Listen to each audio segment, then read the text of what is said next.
Hey everyone, and welcome to another installment of Plaid Stallions Toy Ventures. This week we have a special one, as it is another unboxing of weird toys from the UK.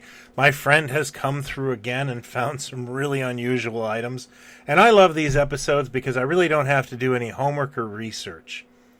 So, before I delve into this box, and I am dying to cut this open, let's give a little bit of a backstory as to what these are.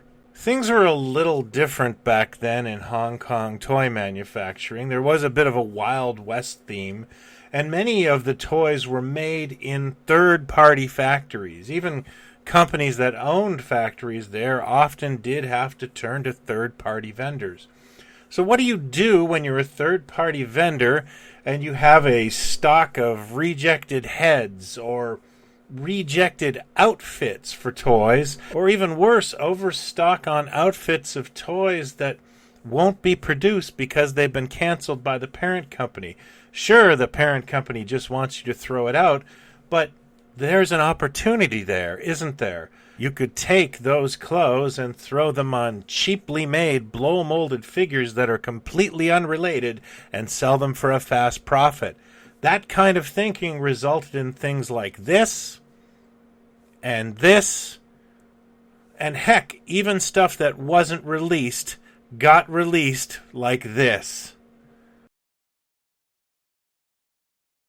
Just when I think I've seen it all, my friend sent me this, and I had to have them. Let's unbox. Ladies and gentlemen, I present to you the Star Warriors. Possibly my favorite figures of the year thus far. You may recall a few months back in my knockoff box post, I showed you this sad bugger who was a Fighting Yank knockoff wearing a Black Hole outfit from the Mego 12-inch Black Hole line. Well, I think I found his tribe in these two fellows from the Star Warriors. Both of them are very cheaply made Fighting Yanks. The other one, by the way, just keeps falling apart. And they are wearing discarded outfits from Mego's most likely canceled Black Hole 12-inch line. The one fellow is wearing the Reinhardt outfit, minus the medallion. And the other fellow, I can't tell if this is Holland or Pizer, because there is no insignia. However, there is that lovely Palomino sticker. They are both wearing Captain Action, or at least knockoff Captain Action boots. And these boots get around, man. They are on a whole bunch of cheap blow-molded figures that I will get into in later installments of Toy Ventures. I absolutely cannot tell you how much I adore that card artwork, full of gold key Star Trek goodness, and the fact that it's the star from Star Trek with the word Warriors. Just lovely, just absolutely lovely stuff. And this couldn't be cheaper or more poorly put together if they tried.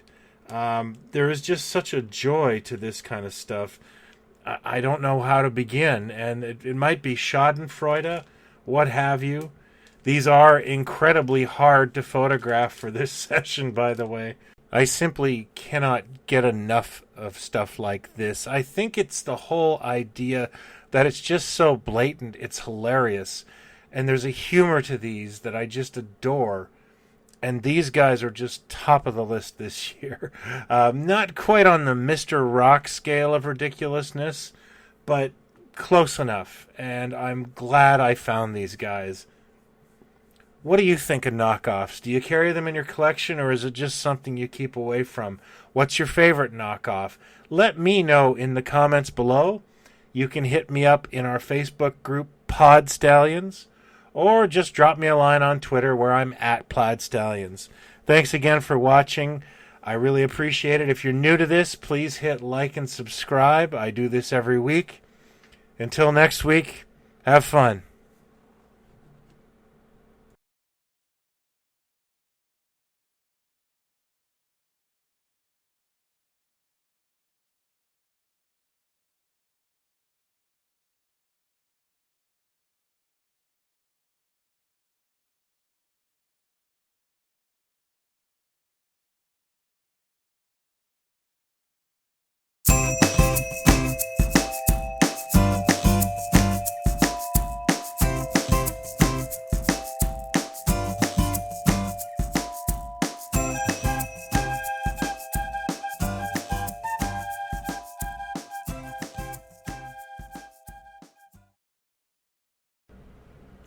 Collecting this stuff can be a challenge because A, there is a toy company called Super 7, and B, they freaking make toys based on the Filmation He-Man cartoons. It's like they have no regard for the dozen of us that collect merchandise from this show.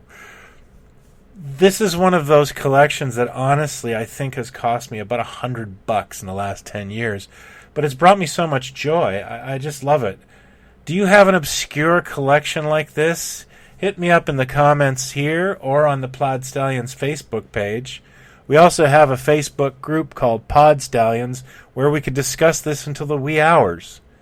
Thank you as always for watching. I do this every week and I'm getting weirder and odder about my choices, so you may want to consider hitting like and subscribe.